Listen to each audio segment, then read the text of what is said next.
Hello बच्चों, आज हम करेंगे figure it out. Chapter number 5 का क्वेश्चन है list all the linear pair and vertically opposite angle you observe in figure 5.3 में जो भी आपको लीनियर पेयर्स मिल रहे हैं और वर्टिकली अपोजिट एंगल्स मिल रहे हैं उनको आप लिखिए। ठीक है, लिस्ट करिए। तो लीनियर पेयर कौन कौन सा हो गया? एंगल ए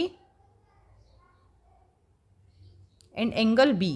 ठीक है, एक इनने हमें गिवन दे दिया। ठीक है, ये दोनों लीनियर पेयर है। और कौन सा हो जाएगा? देखो, angle A and angle D. अगर हम किस लाइन की बात कर रहे हैं? इस वाली लाइन की बात कर रहे हैं, ये वाली लाइन। तो फिर ये दोनों हो जाएंगे ना, ये दोनों इस लाइन पे आ रहे हैं, इस वाली लाइन पे एंगल ए और बी आ रहा है। लेकिन अगर आप एल लाइन लोगे तो क्या आ रहा है? एंगल ए और एंगल डी आ रहा है। ठीक है, so angle A and angle D.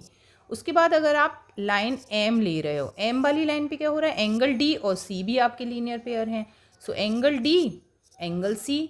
ठीक है, और अगर आप एल लाइन ले रहे हो तो एंगल बी और एंगल सी भी आपका लीनियर पेयर होगा।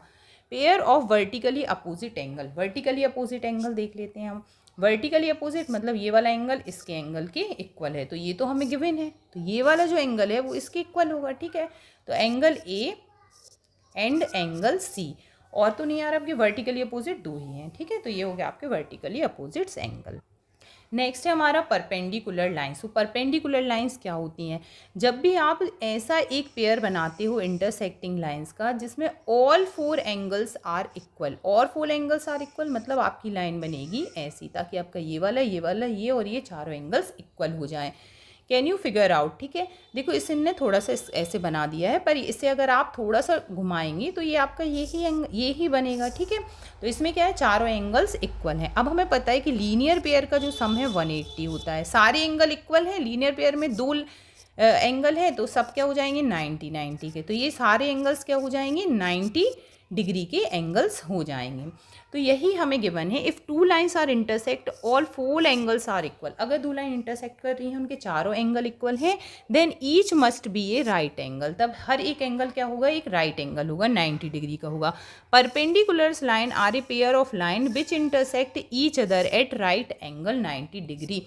तो ये जो लाइन होती है आपकी, ये परपेंडिकुलर लाइन कहलाती है। जो एल है ये परपेंडिकुलर है, सॉरी एम है वो परपेंडिकुलर है एल पे, और एल जो है वो परपेंडिकुलर है एम पे। तो परपेंडिकुलर लाइन कब बनेगी? जब आपका जो पेयर ऑफ लाइंस है वो इंटरसेक्ट होगा किस पर? राइट एंगल पे। एक दूसरे को इक्वल एंगल या राइट एंगल पे ये इंटरसेक्ट करते हैं, तो वो क्या हो जाएगा? आपकी परपेंडिकुलर लाइन हो जाएगी। अभी हमने पढ़ा था परपेंडिकुलर लाइंस, और अब हम क्या पढ़ेंगे? Parallel lines. तो पैरेलल लाइंस क्या हो जाती हैं? Parallel lines are the pair of line that lies on the same plane. एक ही प्लेन पे खींची गई ऐसी line, not meet however far extend them at both side. मतलब हम उन्हें कितना भी एक्सटेंड कर दें दोनों साइड से, वो क्या हो जाएंगी? एक दूसरे से नहीं मिलेंगी। मान लो ये दो लाइन है, इसे आप इस तरफ कितना भी एक्सटेंड कर लो या फिर इस तरफ कितना भी एक्सटेंड कर दो, सिमिलर ये वाली लाइन, ये आपस में कभी नहीं मिलेंगी। इन लाइंस को क्या बोलते हैं हम? पैरेलल।